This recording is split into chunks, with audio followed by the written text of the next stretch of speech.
नमस्कार. आपल्याकडे ना दर 3 वर्षाला अधिक महिना येत असतो. अधिक महिना म्हणजे पुरुषोत्तम मास किंवा धोंड्याचा महिना. या दिवसामध्ये ना आपण गोडाचे पदार्थ करत असतो. विशेष मान म्हणजे अनारशाला असतो. अनारसे 33 करून आपण दान करतो. त्याचप्रमाणे आपण असे पारंपरिक पद्धतीचे कळीचे लाडूही करून देऊ शकतो दान म्हणून. असं दान म्हणजे कोणाला तर देवाला किंवा आपल्या पाहुणे असतील त्यांना हे आपण करून शिदोरी म्हणून देऊ शकतो. तर हे कळीचे लाडू आपण 33 करणार आहोत. अचूक प्रमाणात कसे करायचे, पाक न चुकता. कधी कधी हे लाडू बिघडतात, तर अचूक माप घेतलं ना तर हे लाडू अजिबात चुकत नाहीत आणि करायला खूप सोपे आहेत. आपले पारंपरिक पदार्थ आहे. शेवाचे लाडू म्हणतात याला, कळीचे लाडू म्हणतात. तर एकदम मऊसूत, पाक न चुकता एकदम परफेक्ट मापाचे लाडू कसे बनवायचे ते पाहूयात. तर आता बघा, इथं मी 1 किलो डाळ घेतलेली आहे आणि ते दळून आणून हे पीठ असं आपलं एक पातेलं भरलेलं आहे. असं पातेल्याच्या मापानं जर घेतलं तर हे असं पूर्ण भरलेलं आहे आणि त्याच्यामध्ये थोडंसं चवीनुसार मीठ आणि हळद टाकायची. कलरऐवजी हळद टाकायची म्हणजे लाडूला छान कलर येतो. आणि हे दळून आणलेलं पीठ आहे तर थोडंसं बारीक चाळणीनं चाळून घ्यायचं, म्हणजे एखादं डाळ वगैरे त्याच्यामध्ये आलेली असती जाडसर, तर ती चांगली चाळली जाते. तर बघा, अशा पद्धतीनं गिरणीतून आणल्यानंतर चाळून घ्यायचं पीठ कधीही, कारण सोऱ्यातून परत ते नीट शेव पडत नाही. तर एवढं पाणी घेतलेलं आहे. आपल्याला हे पीठनं असं गोलाकार गोलाकार मळून घ्यायचं आहे, थोडं थोडं पाणी टाकून. नाही तर गाठी होतात, परत सोऱ्यातून नीट गाठी पडत नाहीत, मग आपल्याला त्रास होतो. मग पीठ मळतानाच व्यवस्थित मळून घेतलं ना तर ते छान असं मळलं जातं. आणि हे मुरवत ठेवायचं आहे 10 तरी मिनटं, असंच ठेवायचं. बघा, इतपत सैलसर मळायचं आहे, जास्त घट्ट मळायचं नाही. आणि आपल्याला वाटलं घट्ट तर इतपत पाणी लागलेलं आहे, आणि पुढं पुढं जर वाटलं घट्ट तर थोडंसं पाण्याचा हात घेऊन आपण ते मऊ करू शकतो. पण छान मऊसर असं हे पीठ मळून ठेवायचं आहे आणि थोडंसं पाणी लावून हे झाकून ठेवायचं आहे 10 ते 15 मिनटं. छान म्हणजे कसं मुरलं जातं आणि मऊसूद अशी आपली शेव पडली जाते. त्यामुळे हे असं आपल्याला थोडा वेळ ठेवायचं आहे असंच. तर बघा, अशा पद्धतीनं मी हे मळलेलं आहे. तर आता 1 किलो डाळ होती माझी दळून आणलेली आणि ते एक पातेलं पीठ भरले, तर त्याचं निम्म झालेले आहे. साखर आपल्याला 1/4 किलो घ्यायची आहे. वजनाने म्हणलं तर 1/4 किलो साखर आहे. तुम्ही 1 किलो डाळीला 1 किलो साखरही घेऊ शकता. आणि जर पीठ असेल तर अर्ध, म्हणजे एक पातेलं भरलं आहे आपलं पिठाचं, तर अर्ध पातेलं तेवढ्याच मापाचं साखर घ्यायची आहे. आणि किलोने म्हणलं तर 1 किलोला 1 किलो घेऊ शकता. पण 1 किलो साखर असेल ना 1 किलो डाळीला तर थोडंसं गोड होतात, त्यामुळे थोडंसं 1/4 किलो साखर वापरायची. तर बघा, आता आपण शेव पाडून घेऊयात. साखरेत पाणी टाकून मी ठेवले थोडंसं, परत आपल्याला त्याचा पाक करून घ्यायचा आहे. तर थोडं थोडं पाणी लावत आपल्याला सोऱ्यामधून हे सोऱ्याला थोडंसं तेल लावायचं. आणि हे असं वाटल्यास आपल्याला घट्ट झाले, तर घट्ट कधीच पीठ करायचं नाही या कळीच्या लाडूचं. कारण जर त्याची शेव कडक झाली ना तर त्याचे लाडू पण कडकच होतात. आणि पीठ जर असं सैलसर असेल तर शेव छान मऊसूद होते आणि त्याचे लाडू पण मऊसूद होतात. त्यामुळे ही पहिली टीप आहे महत्त्वाची. तर हे असं सोऱ्यामध्ये सैलसर पीठ करायचं आहे. कढईमध्ये चांगलं तेल गरम करायचं. गॅसची फ्लेम हाय असेल तर थोडीशी कमी करायची.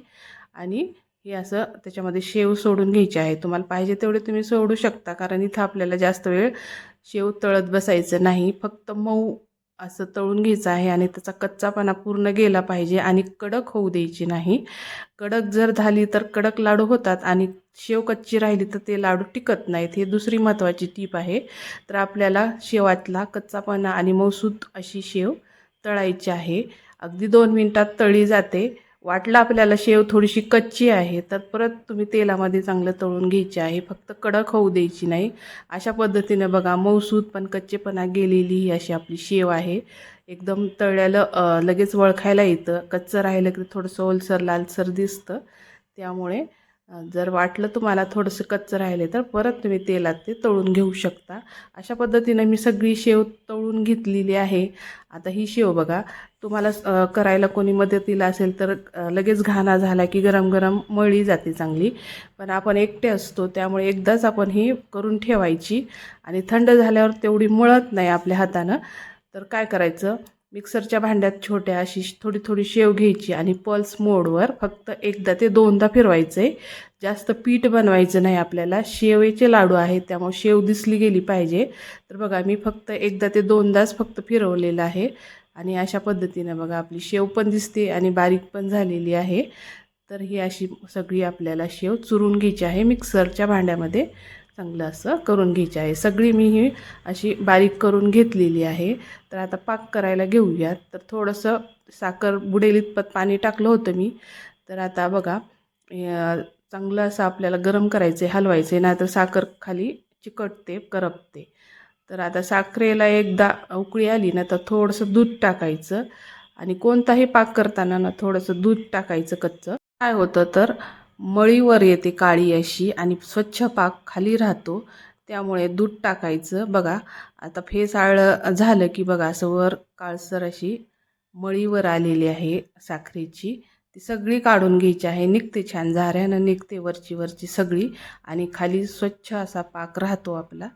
त्यामुळे ही प्रोसेस उकळी आली कीच लगेच करायची, कारण परत करू शकत नाहीत आपण. पाक परत घट्ट व्हायला बघतो आणि आपली तिथं चाचणी बिघडते लाडूची. त्यामुळे या पद्धतीनं पटकन करायचं. वेलची टाकलेली आहे, भरपूर टाकायची वेलची. बारीक कुटलेली वेलची आहे, भरपूर टाकायची. आणि आता बघायचं की आपला पाक कसा लगेचच 5 मिनिटानं बघायचं. जर पाण्यात 1-2 थेंब पाकाचे टाकले आणि गोळा झाला असा फक्त एक जवळ असं जास्त घट्ट गोळा बनवायचं नाही, मग त्याचे लाडू वळताना ना लगेच आळून येतं ते आणि लाडू बनवायला एकटीला त्रास होतो. तर बघा हे पाक असं आपल्याला जर टाकलं ना पाण्यात थोडंसं एकत्र आलं पाहिजे इतपतच पाक बनवायचा आहे. आणि जास्त कच्चाही ठेवायचा नाही आणि जास्त कडक पाकही बनवायचा नाही. कच्चा ठेवला तर त्याचे लाडू टिकत नाहीत आणि कडक पाक झाला तर लगेच आळून येतं आणि ते लगेच आपल्याला 2 मिनिटातच लाडू बांधायला घ्यावे लागतात. मग तिथं ते परत कोरडं कोरडं पीठ व्हायला लागतं शेव. त्यामुळे या पद्धतीनं जर तुम्ही पाक बनवला ना फक्त पाण्यात टाकून थोडंसं पातळसर असं गोळा तयार झाला ना तर आपला पाक परफेक्ट पाक तयार होतो. आता बघा हे पाक टाकल्यानंतर आपल्याला हे लाडू 10 मिनिटांनं वळायला येतात. जर तुम्ही हेच पाक जर कडक केला गोळी पाक तर लगेच तुम्हाला बांधावे लागतात, पण आपण एकटे असतोत करायला. या पद्धतीनं पाक केला ना तर 10 ते 15 मिनटं आपल्याला वेळ मिळतो. सुकतं हे पाक त्याच्यामध्ये, पण शेव पण मुरली जाते त्या पाकामध्ये आणि शेव मुरल्यामुळे ना लाडू पण मऊसूद होतात. आणि जे कडक पाकात शेव पण मुरत नाही आणि लाडू पण कडक होतात आणि त्याचे लाडू पिठाळ पिठाळ लागतात. या पद्धतीनं पाक करून हे कळीचे लाडू बनवायचे आहेत. अजिबात चुकत नाहीत. एकटीनं तुम्ही सहज किती पण लाडू करू शकता, कारण हे लगेच पाक आपला होत नाही, पटकन आळून येत नाही. 10 मिनिटानं बघा असं कोरडं झालेलं आहे. ओलसर असलं तर लाडू बांधायचे नाहीत, थोडंसं कोरडं होतं फॅनच्या हवेखाली थोडा वेळ ठेवायचं आणि मस्त असे लाडू आपली बांधली जातात. बघा 33पेक्षा जास्त लाडू या पिठामध्ये झालेले आहेत. अशा पद्धतीनं तुम्ही ना या महिन्यामध्ये धोंड्याच्या महिन्यात अधिक महिन्यामध्ये 33चा मान असतो. त्यामुळे 33 जर लाडू बनवायचे असतील तर तुम्ही या पद्धतीनं लाडू नक्की बनवा.